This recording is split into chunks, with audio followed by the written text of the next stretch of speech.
Today on Everyday Injustice, we have Cesar McDowell. He's the co-founder and CEO of Unite the People. Welcome, Cesar. Thank you. Thank you. How are you doing today? Doing well. Tell us a little bit about your organization and what you guys are doing. Well, we're a nonprofit organization that promotes social justice throughout the United States, as well as provides affordable legal services to the underserved community here in the state of California. And how long ago was it founded? I started the organization with the help of my brother, Mitch McDowell. I started the organization from my prison cell, actually, about 6 years ago in San Quentin State Prison. I used one of those, the little phones you're not supposed to have, the cell phones. But I used the cell phone. I created our first WordPress website. I built it right there on the cell phone in my cell. Filed all of our articles of incorporation, got everything up and going from the cell. My brother was out in the real world, and he was the feet in the face, helping get everything off the ground. And that's pretty much how we got started. And what prompted you to want to do that? Well, while I was incarcerated, I went to prison, and I won't make it a long story because it kind of is, but I was sentenced to 3 life sentences for a nonviolent crime here in California. I had a ex-wife that I was married to, and one day, I'll make that story quick. One day, the police came to our house. Back then, if you come in contact for a parolee to come in contact with the police, you automatically go right back to prison. Then they have a hearing, and okay, you didn't do nothing, and they'll let you out. Well, I was there for about 9 months. During that 9 months, when I used to call home, I was a young guy, about 24 years old, 25 maybe. I would call home and to my neighbors, hey, buddy, yeah, I'll be out soon, the regular young guy talk. And they used to always tell me, like, hey, man, the police are at your house all the time. So I was under the impression, I was young, I'm thinking, hey, maybe they're building a case against me or something like that. And, it didn't really register with me. So once I got home, I came home 9 months later. Once I got home, all of the women in our neighborhood would try to date me. Now, I'm a fairly handsome guy, especially back then, right? But not every woman, every single woman. And I would tell them, hey, you guys know I'm married. She's just right there. It's my wife, right? And I never really thought about it too much until one day I had a 6-year-old son. He's about 6 or 7 at the time. And I'm walking him out of the house to take him to school. I'm going to put him in the car and drive him to school. And there's a cop driving down my street. And my son sees the cop and says, hey, Dad, look, there's the cop that spends the night with mommy every night while you were gone. Right. So then it hit me like a ton of bricks. That's what everybody's been trying to tell me, but nobody actually said the words. So when he says that, I take him to school. I come back home. My ex-wife was home I had a 2-year-old son also. She's home with my 2-year-old son.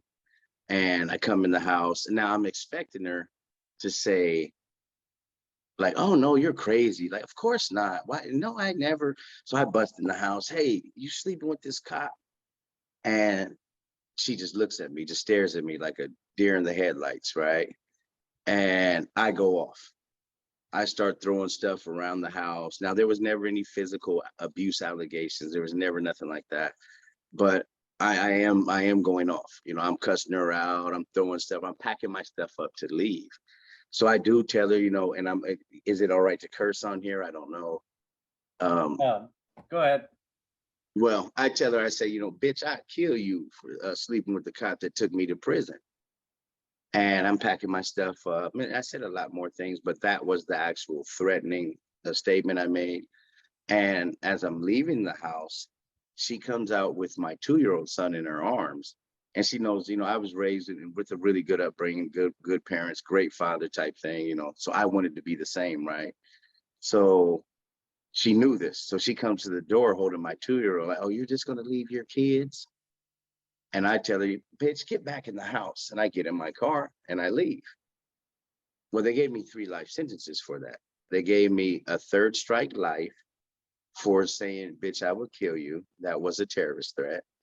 They gave me 3rd strike life for false imprisonment when I said, bitch, get back in the house. They gave me a 3rd strike life for child endangerment for having this argument in front of my 2-year-old son. They said I wasn't worried about his welfare or well-being. Now, those are all misdemeanor charges. But because I had prison in my past, because I went to prison when I was younger, they made them all life sentences. They gave me 3 life sentences. I did 20 straight years of that 3 life sentences. And during that time, that was when you were seeing a lot of the cops killing the kids on video every day on the news. And that was one of the things that kind of sparked, the idea of creating something. We wanted to create an organization, give the people a platform where people could actually go to. We wanted to build something. We want to have 2 Unite the People offices in every state. We wanted to create an organization where it doesn't matter what it is, what community, whether it's LGBT, no matter what it is, if you have an issue and, the government's not helping you, you could contact Unite the People. So that was the original idea when we started the organization. But being where I was, you immediately see the need for affordable representation. Like, guys had no legal representation. There's so many horror stories about, guys that couldn't afford a lawyer, so the state would give them a lawyer and then sentence them so illegally that it's just crazy. You would never believe it until you read their paperwork. So speaking with my Well, brother that's about, one of the things I was going to ask you. I mean, because I hear what they got you on. Where's your lawyer on this? Letting you get in for 3 life terms for that? well, the whole time the lawyers were more worried about money, right? They kept charging my brother, every chance they got. My brother and my grandmother paid 50,000 at first to my lawyer, and then another 40,000. Then after I got convicted, I had an appellate lawyer that came in, and she charged 21,000. So, oh no, he has a non-violent. There's no way we're going to let this ride. He's coming home. Give me another 14, and he's coming. Okay, now we're almost ready. Give me another 7, and he's out of there. Then finally, at that point, she filed one opening brief in my appeal, and I never heard from the woman again, right? And that's kind of what we wanted. There's so many people with the same type stories. That's what we wanted to address. So when I created the organization 6 years ago, right? We've been around for about 6 years now. When I get to my 20th year, which was 2020, I've only been home now for about 12 months. And when I get to the 20th year, they tell me, hey, listen, there's this new thing called Prop 57 for nonviolent 3 strikers. You could have a hearing. And then CDC tells me, oh, no, you don't qualify for the hearings. Your case was violent, even though it wasn't. So I had to have the lawyers at the organization I started, which CDC didn't know I started, and I had to have them. They fought for me to get a hearing. So I get approved to have that hearing. So then CDC, which is the California prison system, CDC says, well, you know what? Yeah, we're going to give you that hearing, but guess what? We're going to do a case review on you. We're going to do this case review. They're trying to find some reason not to let me have the hearing.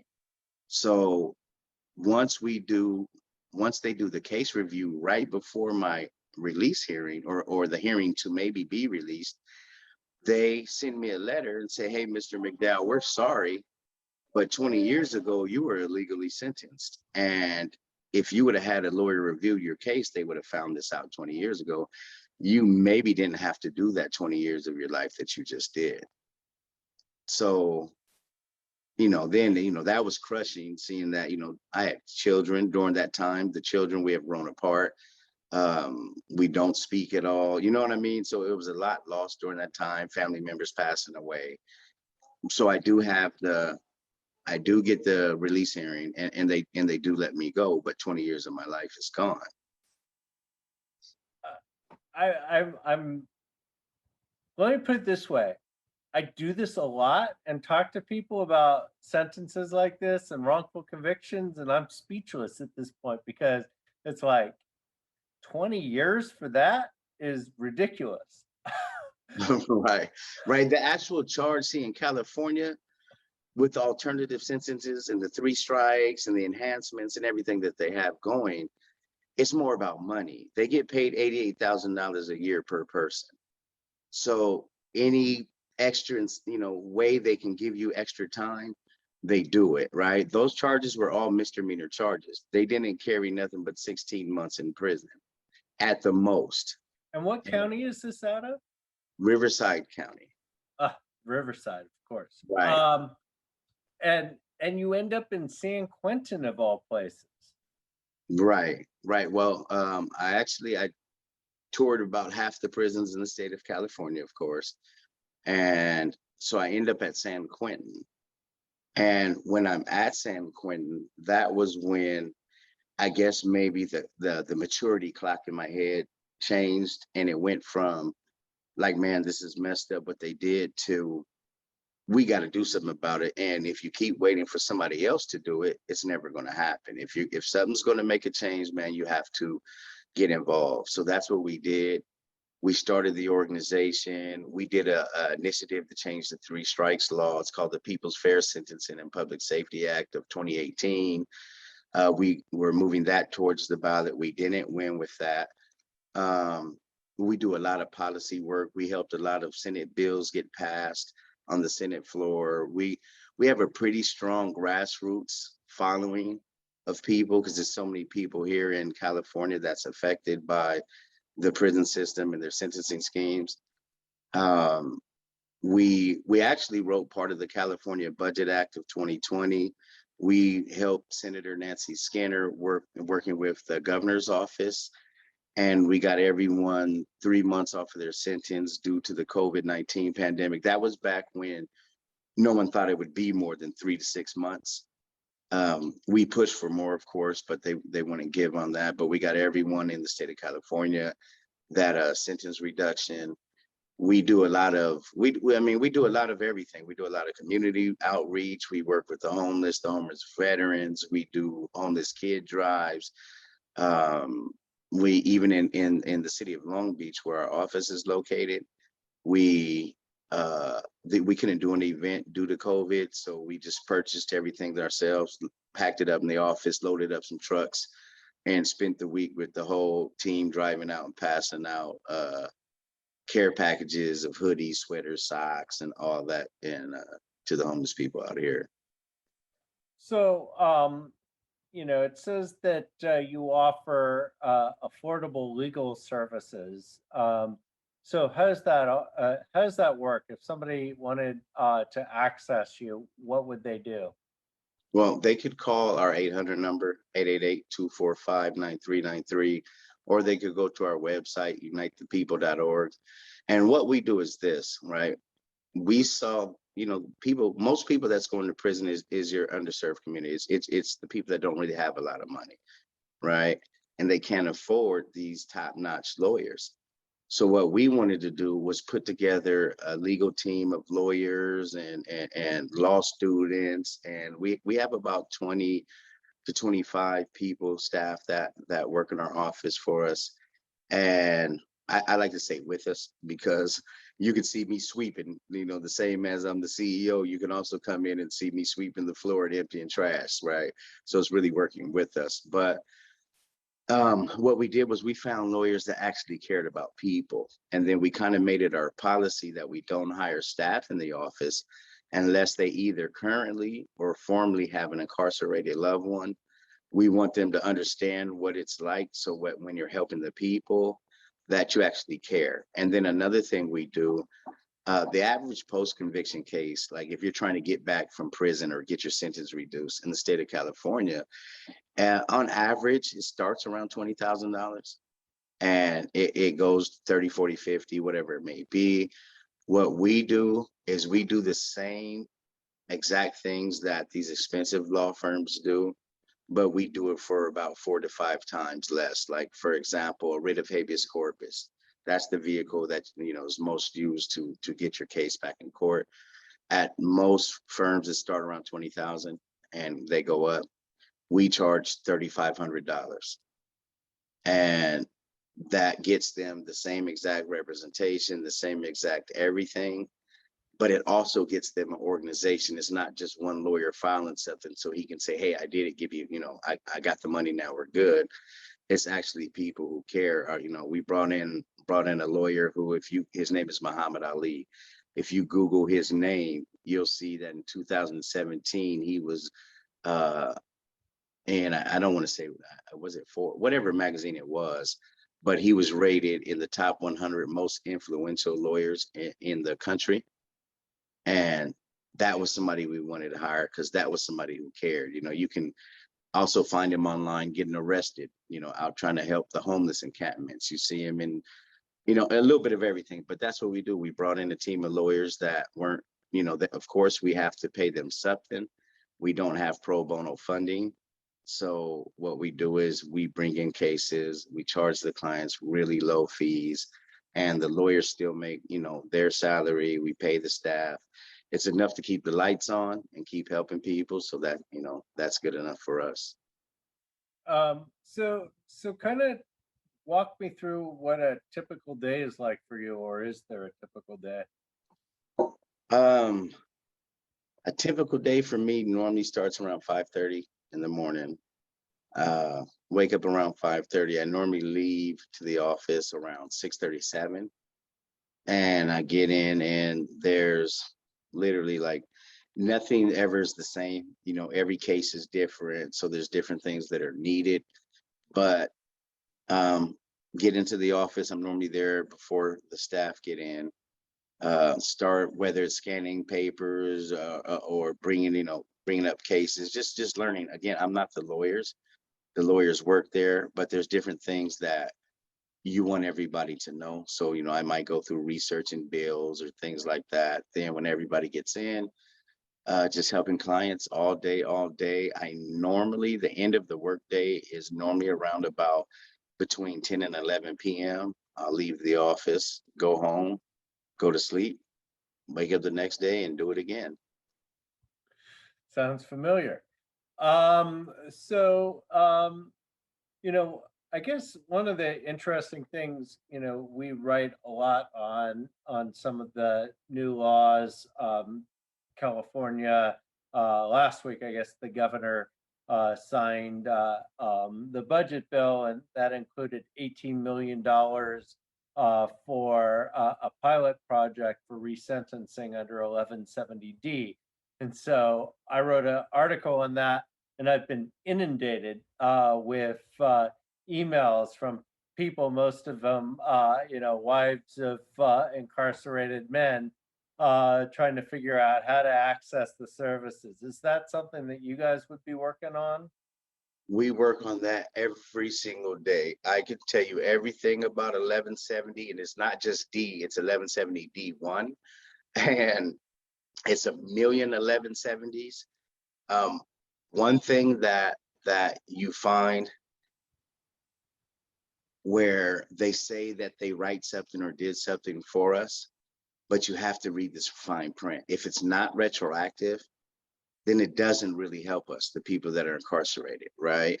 And most bills that are written for prison reform, because of the union being so strong, the CDCR, the union, CCPOA, by them being so strong, they have such a stronghold on the senators and congressmen that everybody's scared to mess with them. So what they do is they introduce a new bill, but they make it non-retroactive. And what that means is it doesn't apply if you were sentenced more than 120 days ago. or if you're not still on direct appeal, it doesn't apply to you. And so that's what they did with 1170D1. 1170D1 can only be submitted to the district attorney's office. That they expanded it. Governor Brown, before he left, he expanded it to where it could be filed with the sheriff's department, or no, the sheriff's department can make a recommendation. CDCR can make a recommendation. But what they do is they make it to where you can't really access it unless the DA or the CDC contacts you, unless they review your case and say, hey, listen, we think you were over sentenced and we want to bring your case in. But I'm going to tell you this, what a lot of people don't know is that you can request that same process from the district attorney's office without the 1170D1. You can do what they call like a request for resentencing. And what they do is it's the same thing, just like the 1170D1. You have to add all your support letters, your chronicles. I mean, like we do this every day, right?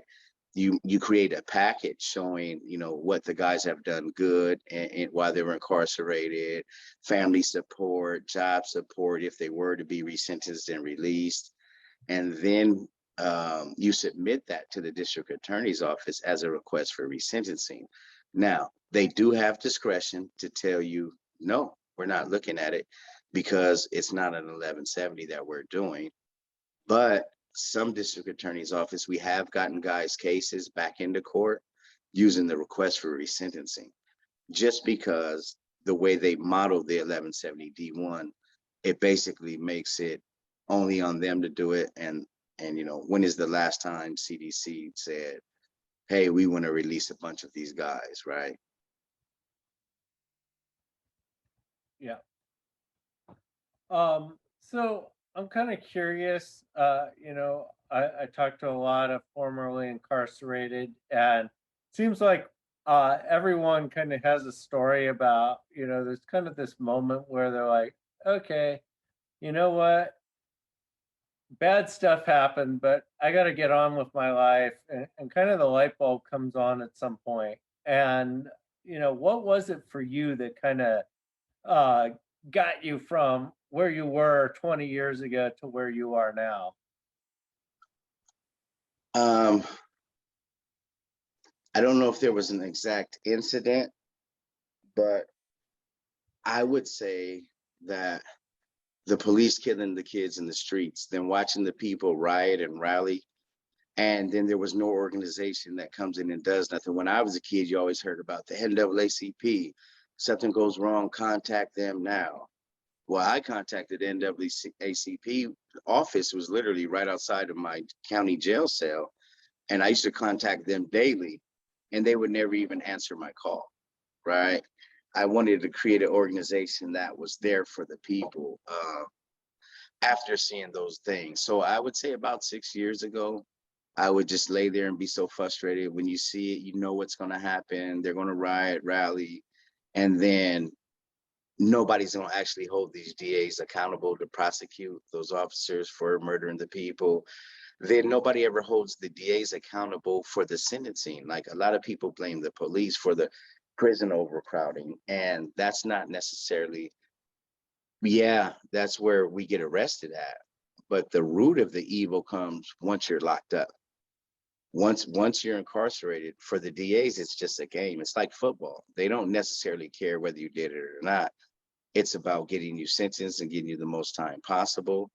And the way that the community is for the DAs, right, within their own culture, it's a, you can't be an inmate lover culture type thing. Like, they do that in CDC. If you see a CO and he's a cool CO, you'll literally hear another CO walk up to him and be like, oh, why are you talking to those guys? They're incarcerated, or they call them inmates. I just don't like using that word, but they'll say, why are you talking to those inmates? Oh, you're an inmate lover.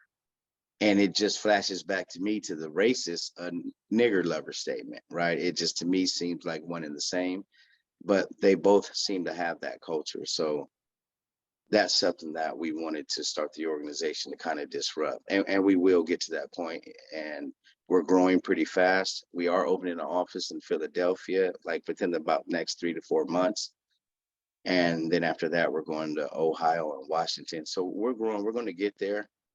And, we hope to, by the time it's all said and done, become that organization that the people can go to when they feel they were wronged by the justice system. How did you go about educating yourself?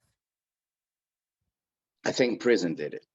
I don't think I necessarily did it. I mean, I got 2 college degrees while I was there. I will have to say that I was a pretty sharp mentally type guy growing up. I was pretty observant and understanding what's going on. But I just think all of those years in prison kind of wakes you up to the reality of what's going on and what's really important. Like you know what I mean? So that's what I think happened. Yeah, I just, I note that you're incredibly well spoken, so I was just kind of curious about that. Oh, hey, thank you, brother. You're incredibly well spoken too. Yeah, but I didn't serve 20 years in prison, so Right, okay. yeah, no, I get it. But yeah, so I mean, from your perspective, what's the biggest problem in the system? The culture of I don't care. That's the biggest problem in the system. Nobody cares about guys that are incarcerated. I mean, was speaking with, I'm not going to name this guy because I love him to death, great guy, and he was just telling the truth. But he was a chief of staff for one of the senator's offices that we're working with. And we were talking and we are talking, and he said, man, well, you know what? You act like people give a damn about an inmate. Don't nobody care about an inmate. And while I was talking to him, I was currently an inmate. And I was like, what the hell? But really, he was just telling the truth when it comes to voting, when it comes to politics, when it comes to most things. An inmate falls less than an animal. You'll get more support for a pet. Lock a pet up in the cage wrong. Leave a pet in the car wrong. And they'll definitely wake you up to that. But lock a guy away for 3 life sentences for cursing in his living room about a wife having an affair, and nobody cares. You know what I mean? Nobody.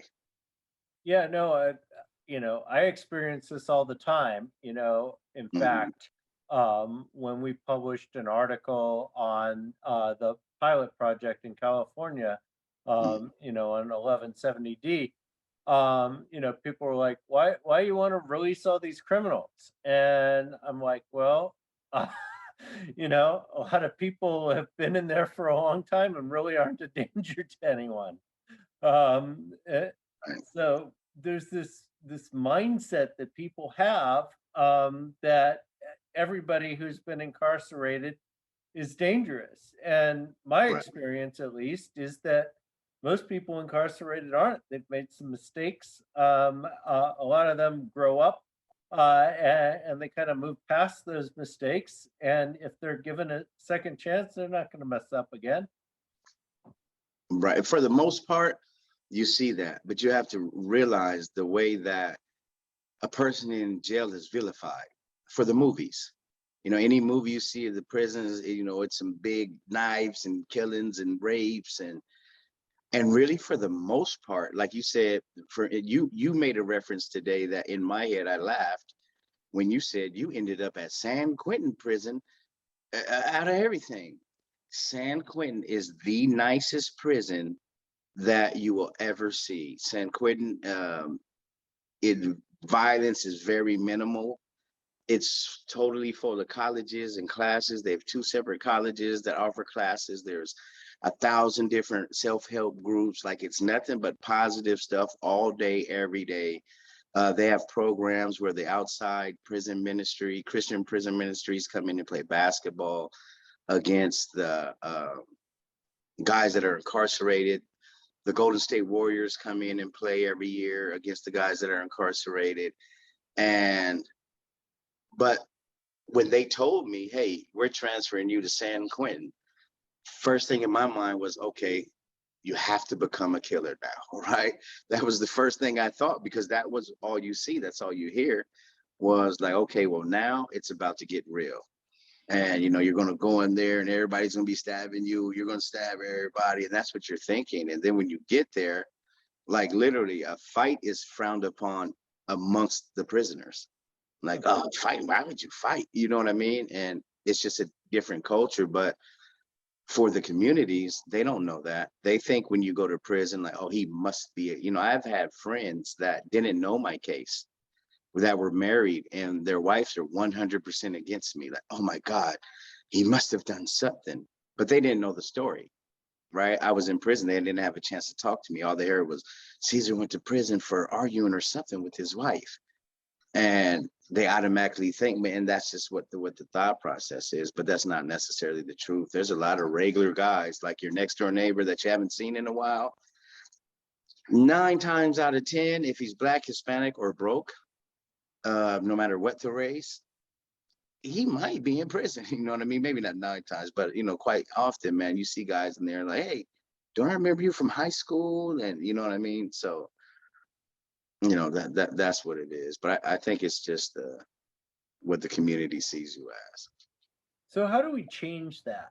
I mean, how do, because I don't see it being beneficial to either the people who are incarcerated or the ones that are getting out. I mean, that's part of the problem that I see, is that, we want people to move along with their lives and be able to, get jobs and not commit crimes.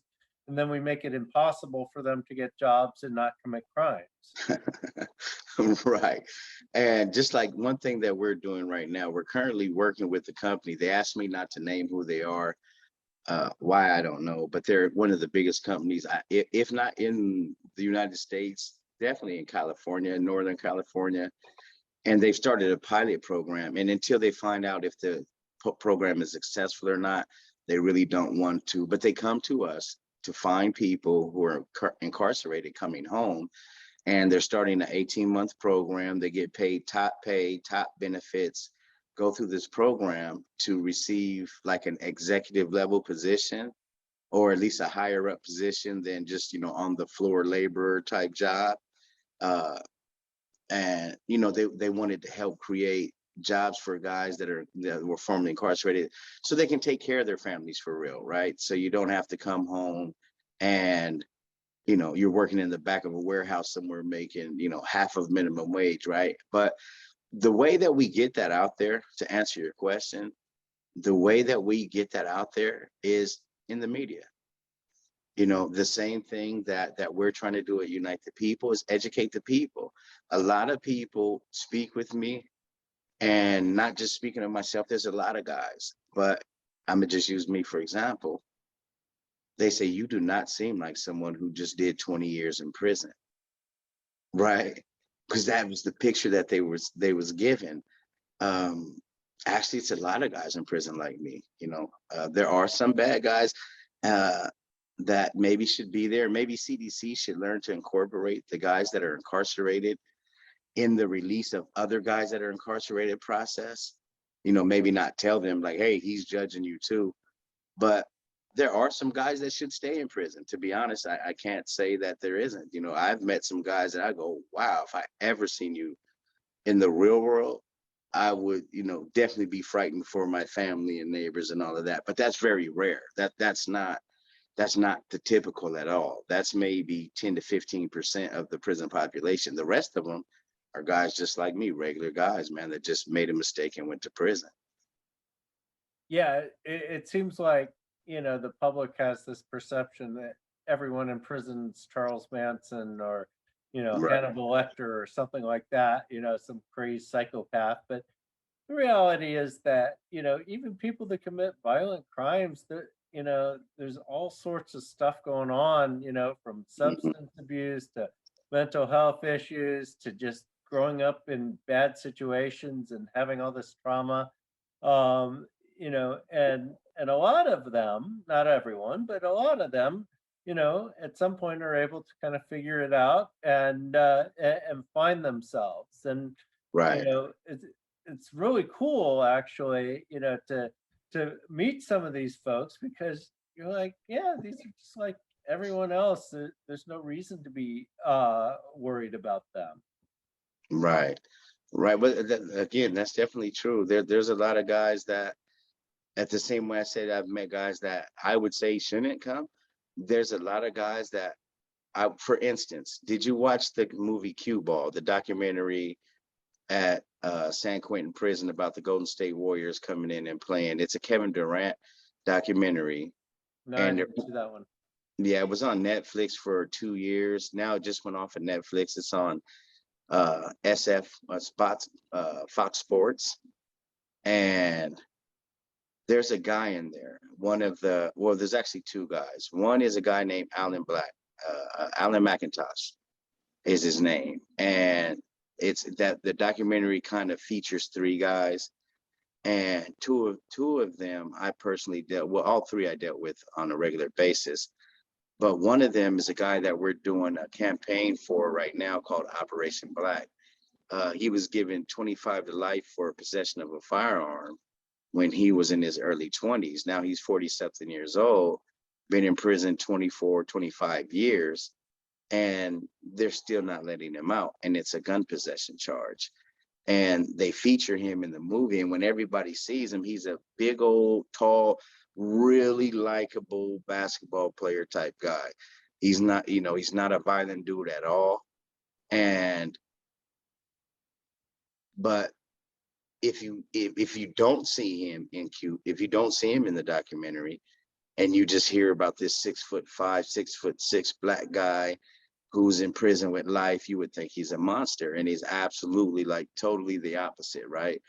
The nicest cat. And then there's another guy who was sentenced to like 109 years for a thing he did when he was 16 years old. It was some type of gang thing. It was a bad thing for sure. But that is the most rehabilitated. His name is Anthony Ammons. He was just released. He just came home. He's also in the movie Cue Ball.